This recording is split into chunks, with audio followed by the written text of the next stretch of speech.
오늘 이 말씀으로 새 사람으로 살 수 있습니다 라는 제목으로 하나님 말씀 전하도록 하겠습니다. 여러분이 잘 아는 톨스토이라는 분이 나의 회심이라는 글에서 이렇게 기록을 했습니다. 제가 그냥 좀 읽어드릴게요. 그 글에는 이렇게 되어 있습니다. 5년 전 나는 정말 예수 그리스도를 나의 주님으로 받아들였다. 그러자 나의 전 생애가 변했다.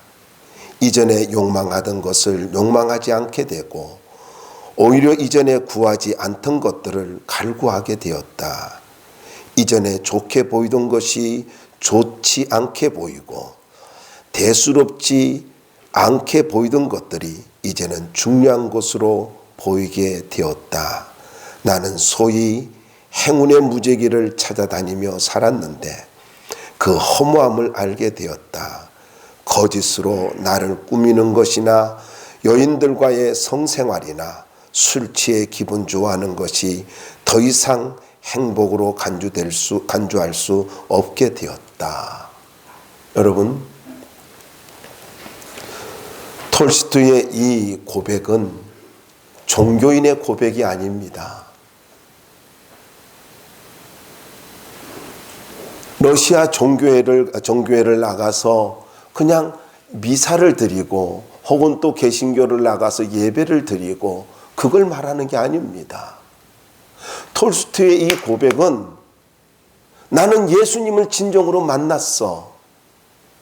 살아계신 하나님을 만났어. 참으로 지저분한 내 인생, 소망이 없는 내 인생에 예수님이 찾아오셔서 이제는 내가 소망 가운데 살 수 있게 되었어. 이 고백을 하고 있는 것입니다.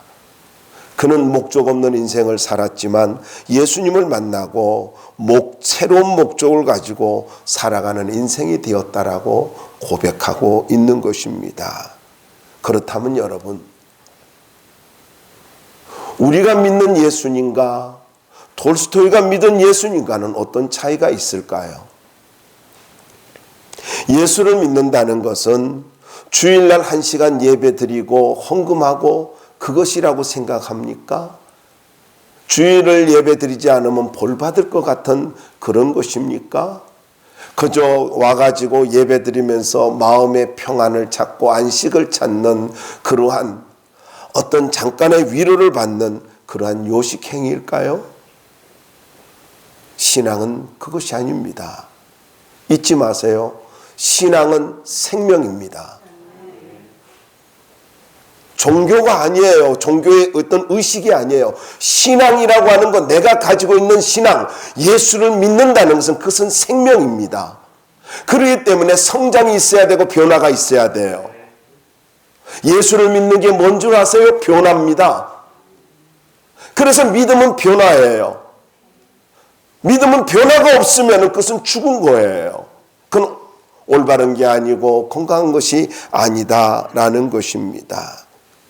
여러분, 내가 예수님을 믿었다면은 내 속에서 변화가 있어야 돼요. 하나님이 나를 통해서 일하시는 것이 느껴져야 돼요. 그리고 어제보다는 오늘이, 1년 전보다는 오늘이 더 나은 삶으로 바뀌어져 가고 성숙되어져 가고 그리고 주님을 닮아가야 되는 것입니다. 잊지 마세요. 신앙은 종교 생활이 아닙니다. 하나님을 인격적으로 만나는 것입니다. 본문은 사도 바울이 에베소 교회를 통해서 본질의 문제를 알려주고 있습니다. 저는 이 말씀을 통해서 우리 모두의 신앙의 삶을 다시 한번 점검해보는, 그리고 나 같은 사람을 새로운 인생으로 만들어 주신 것을 감사하는 그런 시간이 됐으면 참 좋겠습니다. 자, 먼저 우리는 이 말씀을 통해서 첫 번째로 생각할 것이 옛사람의 모습이 있다라는 거예요. 옛사람의 특징. 그 첫 번째 특징이 뭐냐면은 17절 한번 읽어볼까요? 17절 읽어봅시다. 시작. 그러므로 내가 이것을 말하며 주 안에서 증언하노니 이제부터 너희는 이방인이 그 마음에 허망한 것으로 행한같이 행하지 말라. 자, 첫 번째 특징이 뭐냐 하면은요, 그러니까 예수를 믿지 아니하고 살아가는 옛날의 나의 모습은 허망한 인생이었다라는 것입니다. 그런데 우리가 심상치 않는 단어를 발견하는데 17절에 보면은 이렇게 말씀하고 있습니다. 그러므로 하면서 뭐라고 말씀하고 있습니까? 이제부터라는 말이 나와요. 이제부터. 그러므로라는 말은 앞절 16절까지에 대한 결론이지요. 이 결론에 의해서 이제부터 결단하고 해야 될 게 있다라는 거예요. 이거는 미룰 일이 아니라는 거예요. 이제부터라는 거예요. 다시 말씀드리면은요, 하나님의 말씀은 현재성을 갖는다라는 것입니다. 그냥 어떤 도를 깨닫고 마음의 평안함과 위로함을 얻고 그리고 괜찮네. 여러분, 말씀은 음악이 아니에요. 말씀은 감상이 아니에요. 말씀은요, 이제부터 결단을 해야 되고 이제부터 하나님 앞에서 믿음으로 행해야 하는 것을 촉구하고 있어요. 그래서 믿음은 현재성입니다. 믿음은 현재성이에요.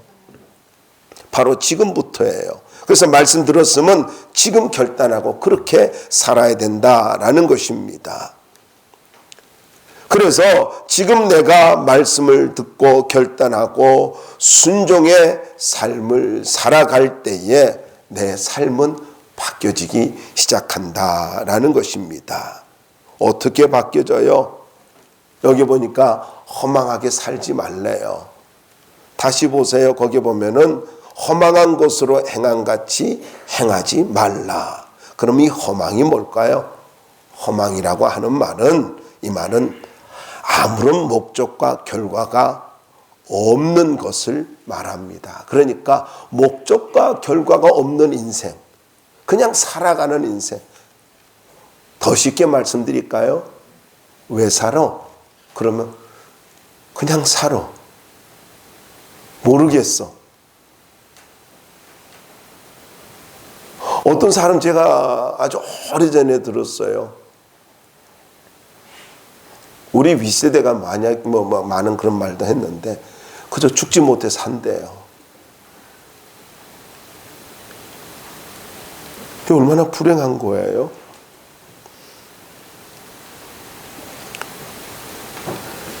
그런데 오늘 이 말씀이, 이 허망이라고 하는 말은요, 주로 우상 숭배와 관련될 때 많이 사용되어진 말입니다.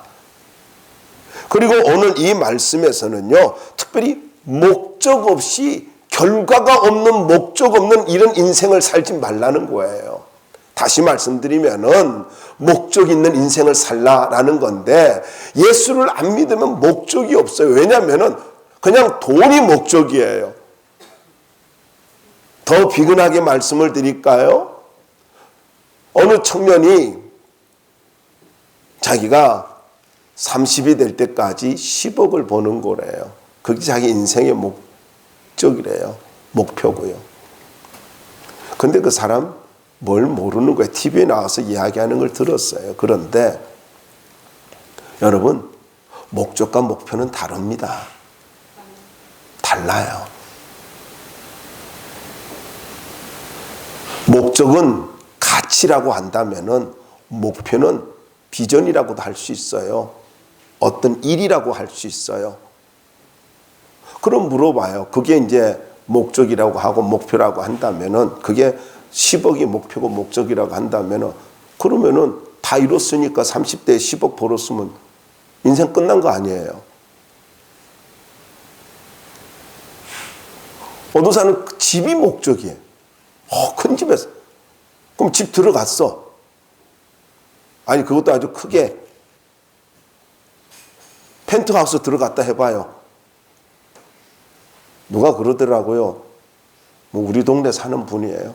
펜트하우스 사니까 춥기만 하대요. 제일 꼭대기에 가서. 난방비 너무 많이 들어간대. 그래, 그래서 뭐 어쩌라는 거예요.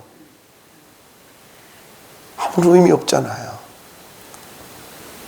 여러분, 돈이 목적도 아니고, 그리고 명예가 목적도 아니에요. 권력이 목적도 아니에요. 허망하게 살지 마세요. 하나님 앞에서 참된 목적을 갖고 사십시오. 그러면 물질은 하나님이 필요할 때 주셔요. 건강도 주셔요. 사람도 주셔요. 목적 갖고 살기 바랍니다. 가치 있는 목적. 그래, 하나님이 주시면 그걸 가지고 뭘 할 것인가를, 그거를 생각하면서 살아야 된다라는 것입니다. 나는 잘 산다고 생각하지만 연세 드신 분들이 있잖아요. 뭐 저도 마찬가지입니다만은요, 인생을 지내놓고 나면은 너무나 부끄러움이 많아요. 한때는 열심히 했어요. 이것이 옳은 줄 알았어요. 이것이 전부인 줄 알았어요. 그런데 덕이 없었어요. 너무 부끄러움이 많아요. 누구를 위한 열심이었고 누구를 위한 가치였느냐는 거예요. 여러분, 하나님 없는 인생을 산다는 것은, 그것은 무가치한 삶이라는 것을 잊지 말아야 돼요. 가장 가치 있는, 가장 존귀한 하나님 안에서, 예수 그리스도 안에서 살아가는 것이 참된 인생이라는 것을 잊지 말아야 한다라는 것입니다. 목적 없는 무가치한 삶이 얼마나 허무한 것인가를 우리는 깨달아야 됩니다. 예수 안에서 참된 가치가 뭔 줄 아세요? 사도 바울이 잘 고백했죠. 먹든지 마시든지 무엇을 행하든지 다 하나님의 영광을 위하여 하라.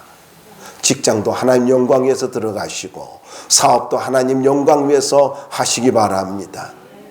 그렇게 살아야 돼요. 허망하게 살지 마세요. 두 번째 특징은 하나님에 대해서 적대감을 가지고 있다라는 것입니다. 18절 한번 읽어볼까요? 18절 읽어봅시다. 시작. 그들의 총명이 어두워지고 그들 가운데 있는 무지함과 그들의 마음이 굳어짐으로 말미암아 하나님의 생명에서 떠나 있도다. 자, 여러분, 여기 어두워지고 라는 말은요, 무슨 말이냐면 어느 순간서부터 어둠으로 뒤덮였다라는 거예요.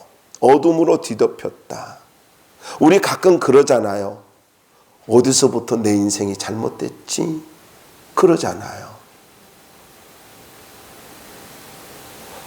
인생을 살다가 어느 순간에 내 인생에 어둠이 덮여버립니다. 근데 그게 언제부터 덮였는지 모르는 거예요. 조금 더 말씀드릴까요? 여러분, 예수를 떠나는 순간부터, 하나님 없이 사는 순간부터 내 인생은 어둠으로 덮이는 것입니다. 요한복음 읽어보면은 나옵니다. 빛이 없으면 어둠의 지배를 받고요. 계속해서 보자고요.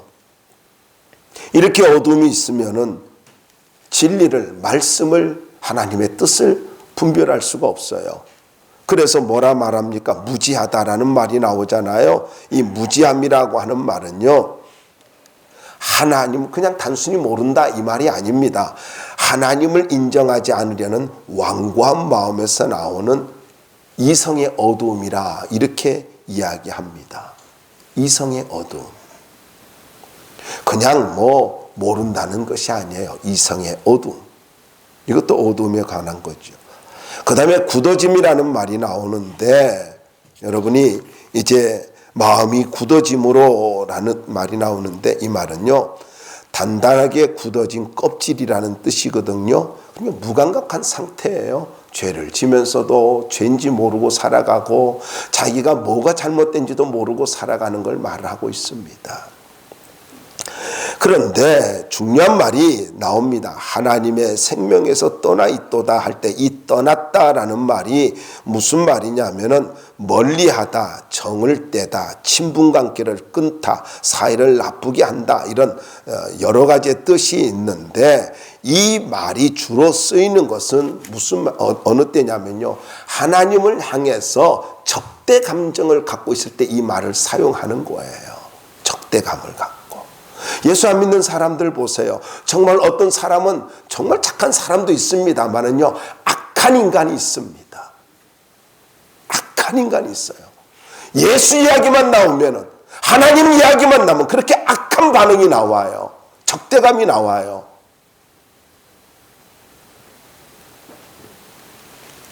이런 사람 얼마나 많습니까? 여러분, 예수 없이 살면 하나님을 향해서, 피조물이 창조주를 향해서 적대감을 표시한다고요.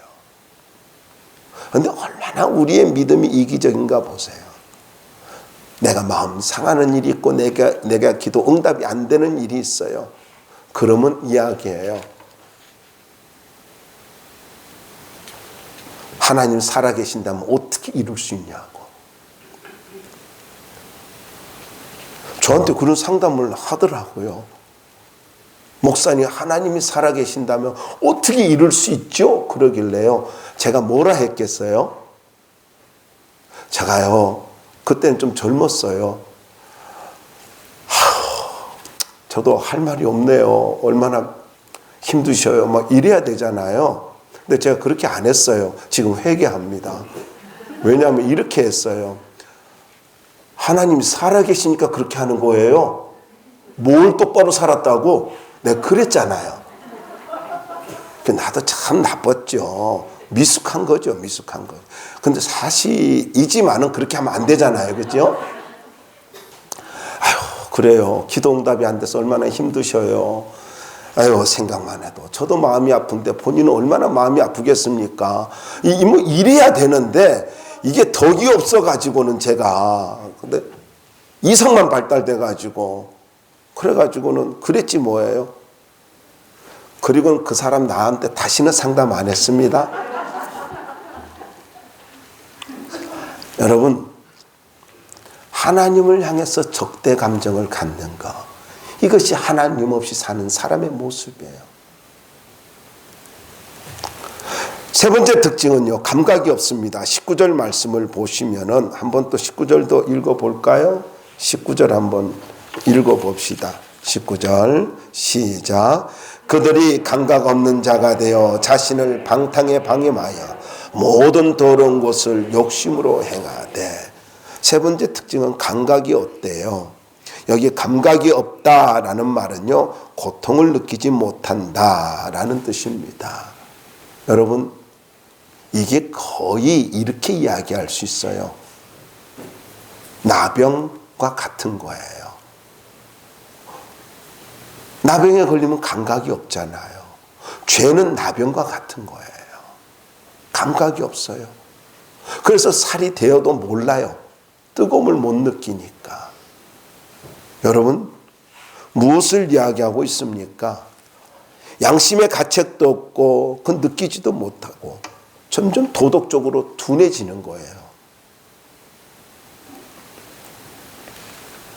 근데 감각이 없는 자의 두 가지 특징이 있는데, 그 첫 번째가 뭐냐면 방탕에 방임한대요.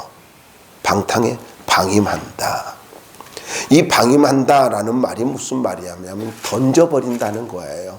그러니까 자기 자신을 더러운 삶에, 잘못된 삶으로 던져버린다는 거예요.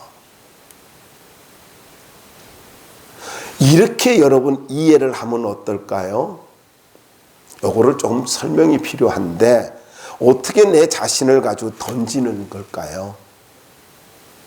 자, 이거를 조금 양해를 구할게요. 좋은 날 아침에 이게 설명하기 위해서인데, 자, 귀신이 들린 사람이 있어요. 귀신이 들린 사람이 있는데, 귀신 들린 사람이 우울증이 와가지고 내가 물속으로 뛰어내렸다고 해봐요. 이걸 자살이라고 그러잖아요. 그런데 사람이, 자기가 생각할 땐 내가 뛰어내렸어요. 근데 성경을 보니까 뭐라 그래요? 귀신이 던졌다는 거예요. 이거와 같은 거예요. 그러니까 내가 인생을 살아가면서 함부로 살아가는 것은요, 의미 없이 살아가는 것은 내가 내 인생을 방탕한 삶으로 무가치한 삶으로 나를 던져버린 거예요. 무절제한 삶을 살아가는 것, 그것에 자기를 넘겨버린 것이다 라는 겁니다. 두 번째, 감각 없는 자의 특징은요, 모든 더러운 것을 욕심으로 행한다라는 것입니다. 그런데 여기 행했다라는 말이 나오잖아요. 여기에 욕심으로 행하되 할 때 행한다라고 하는 말은요, 온 힘을 다해 실천한다, 온 힘을 다해 실행한다, 그런 뜻입니다. 이걸 가지고 더러운 욕심을 채우고 온 힘을 다해서 행동하는 걸 말하는데, 이걸 헬라인들은 뭐라고 말을 하냐면은 저주받은 소유욕이다, 이렇게 강하게 표현하고 있어요. 그러니까 욕심대로 살아가는 것을 뭐라고 말한다고요? 헬라인들은 저주받은 소유욕이다. 여러분, 이것을 성경에서는 또 뭐라고 말하냐면은 그 상실한 마음대로 버려두사, 이렇게 말하고 있고 자기가 하고 싶은 대로 하게 됐다는 거예요. 그러니까 쉽게 설명하면 이럽니다. 자꾸 하나님 없이 살아가고 자기 욕심대로 살아가면은 하나님이 그래 네 마음대로 살아봐 하고 내버려 두신다는 거예요. 하나님이 내버려 두시는 거. 근데 희망이 뭔 줄 아세요? 어느 날인가 내가 하나님 앞에 가야 되겠다, 이 생각이 들어요. 어느 날인가 내가 예수님 믿어야 되겠다. 이게 뭔 줄 아세요? 바로 이 저주에서 하나님이 나를 건져주기 위한 손길이라는 거예요. 이런 거 있지요. 아주 쉽게 또 설명해 드릴게요. 무슨 말이냐면요, 어디를 가는데 믿음 좋은 권사님을 만났어. 또 어디를 갔는데 정말 내가 그렇게 존경하는 전도사님을 만났어. 이게 뭐예요?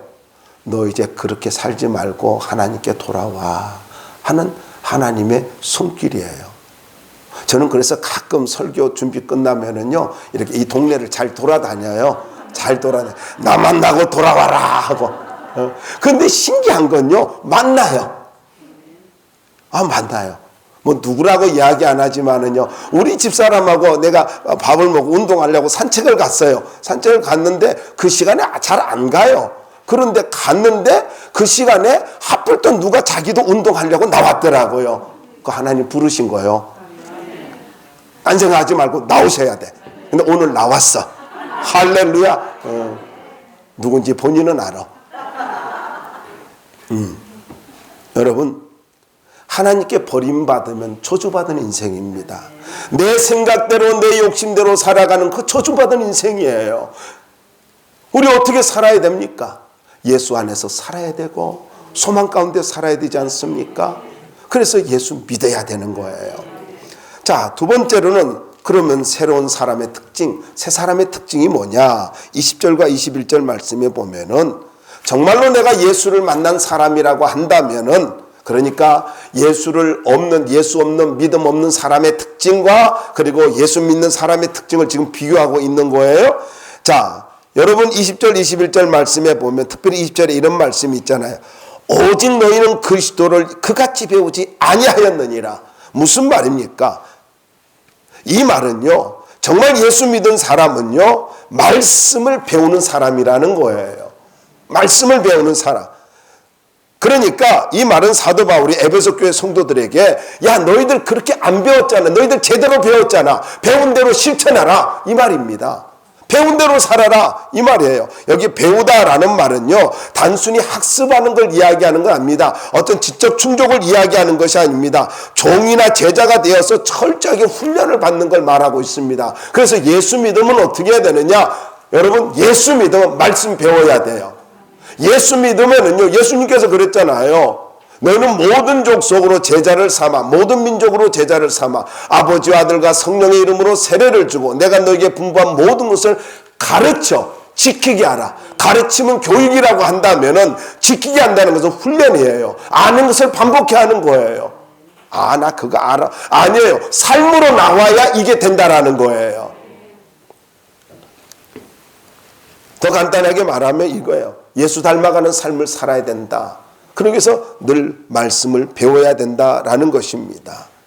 여러분, 신앙생활은 단순히 종교생활을 하는 것이 아니고 지적 충족을 하는 시간이 아닙니다. 전 참 신기하다라고 느끼는 것 중에 하나가 뭐냐면요. 여러분, 대학 4년을 다니잖아요. 대학원을 다니잖아요. 그러면 어때요?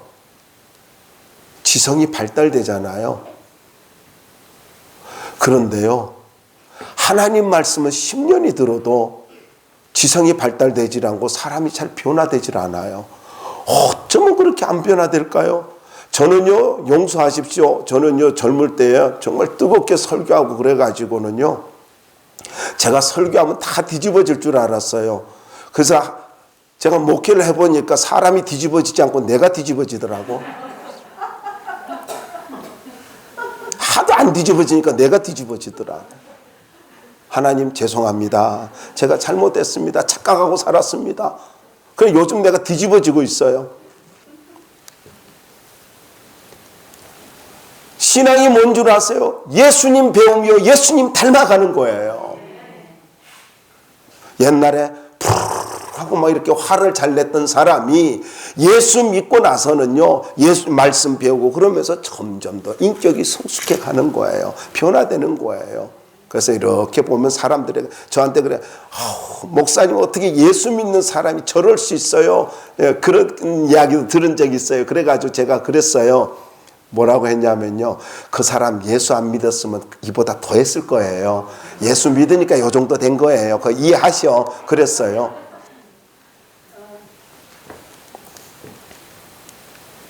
여러분, 예수 닮아가야 합니다.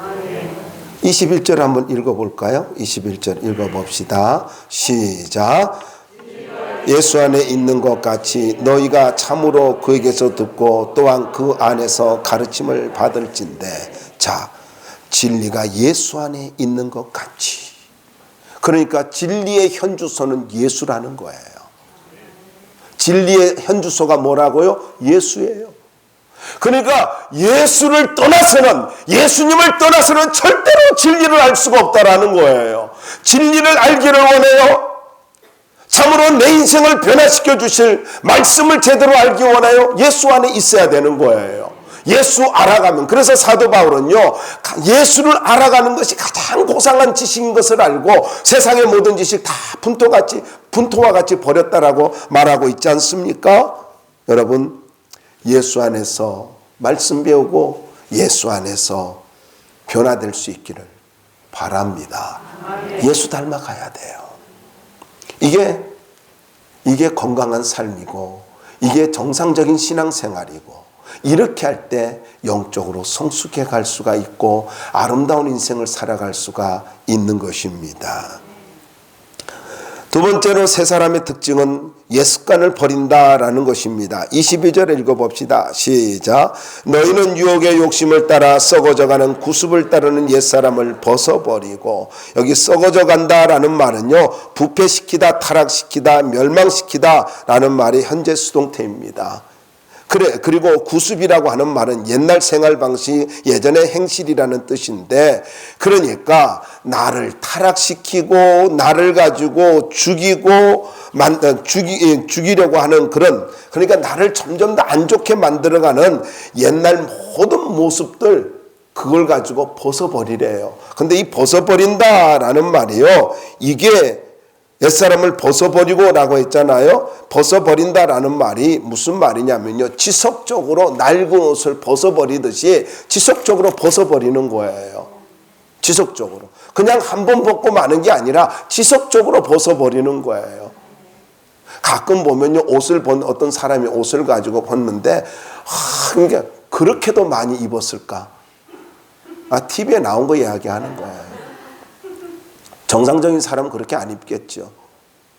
그렇게 벗어요. 그래서 많이도 벗었다. 또 이상한 사람이요, 옷을 그게 좀 성격이 이상해가지고 TV에 나왔거든요.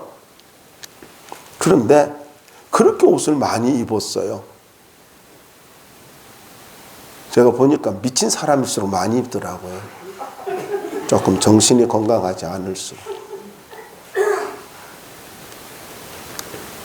근데 이걸 어떻게 지속적으로 벗어버린대요. 여러분, 우리의 옛 습관, 전통, 문화, 관습이라는 미명 아래 얼마나 우리의 인생을 저주 가운데로 몰아갑니까? 내 인생을 죽이고 있잖아요. 양해를 구할게요. 우리 집은요, 제가 어렸을 때 배를 아버지가 가지고 있어가지고 이렇게 좀 사니까 세상에 제사를 가지고요, 한 번씩 제사상을 차릴 때 제사 밥그릇이 16개나 돼요.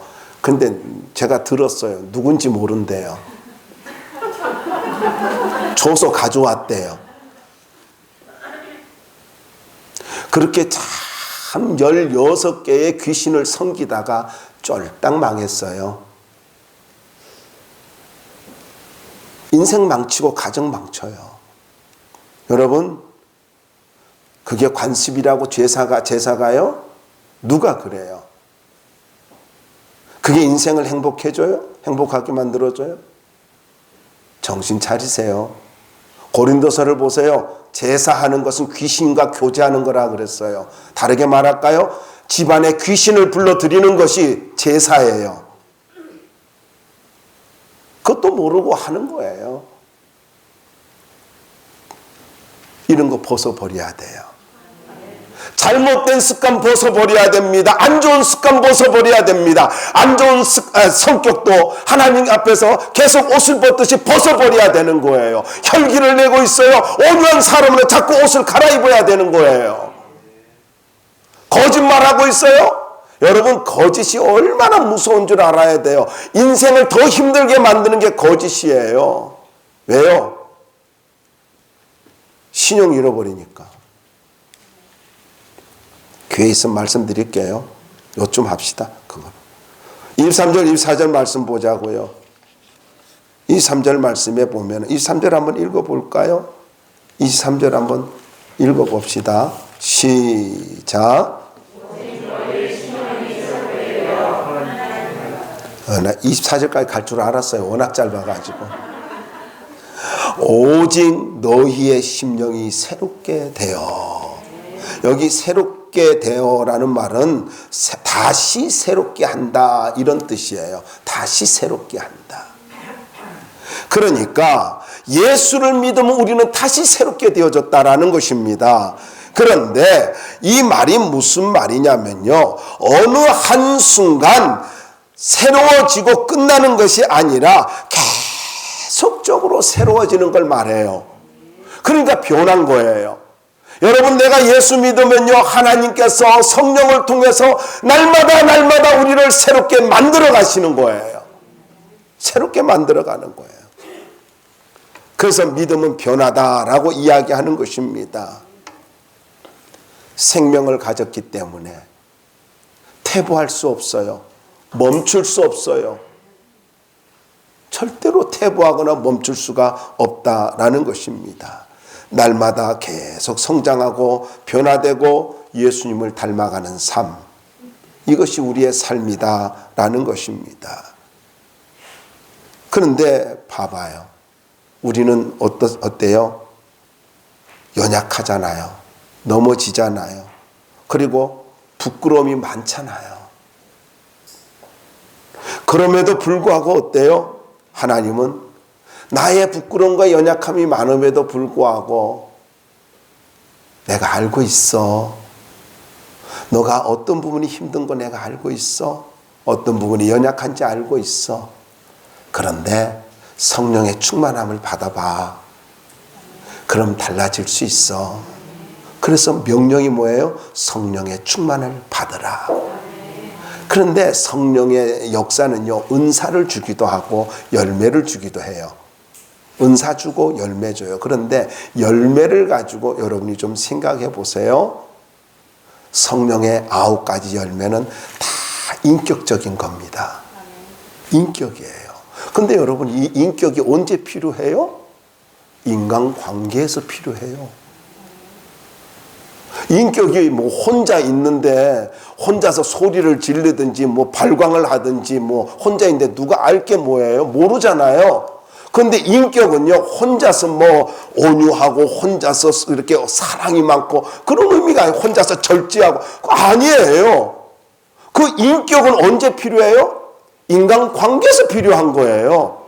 인간관계에서. 그래서 성령 충만은 언제 나타나야 돼요?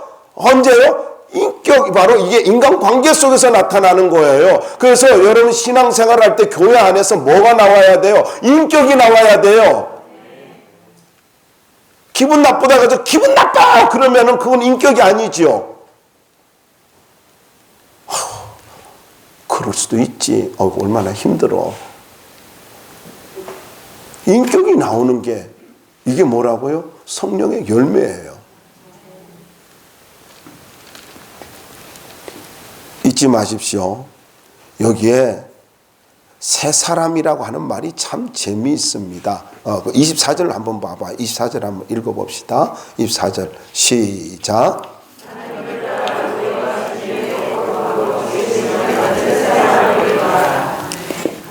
여기에 보면은요, 하나님을 따라 점점점 지으심을 받은 이런 게 우리가 볼 수 있는 이 단어를 뽑을 수 있는데 이 말이 무슨 말이냐면요, 하나님을 따라 하나님과 같이 지으심을 받았다라는 말은요, 이 말은 창조됐다 이런 거예요. 내가 새 사람이 되었다라고 하는 것은요, 하나님과 같이 새롭게 창조됐다는 거예요. 그리고 계속해서 보면은요, 하나님의 형상대로 창조됐는데 재밌는 말이 있어요. 새 사람이라고 하는 말이, 이 말이 제가 말씀 준비하다가 혼자서 씩 웃게 됐어요. 무슨 말이냐면은 이 새 사람이라고 하는 말은요, 갓 만들어낸 사람, 금방 만들어낸 사람 이런 뜻이에요. 또 여러분은 갓 만들어낸 사람이니까 갓 구운 빵 뭐 이렇게 생각하기 쉬운데 금방 만들어낸 사람 그런 뜻이에요. 그러니까 내가 예수를 믿으면은 하나님의 형상을 따라서 하나님이 나를 새롭게 만들어 버린다는 거예요. 그래서 성경은 뭐라고 이야기하고 있어요? 이전 것은 지나갔으니 보라 새 것이 되었도다. 예수 믿는 것은요, 그냥 종교 생활이 아니라 하나님 앞에서 새로운 사람으로, 새로운 인생으로 살아가는 거예요. 그리고는 어떻게 해요?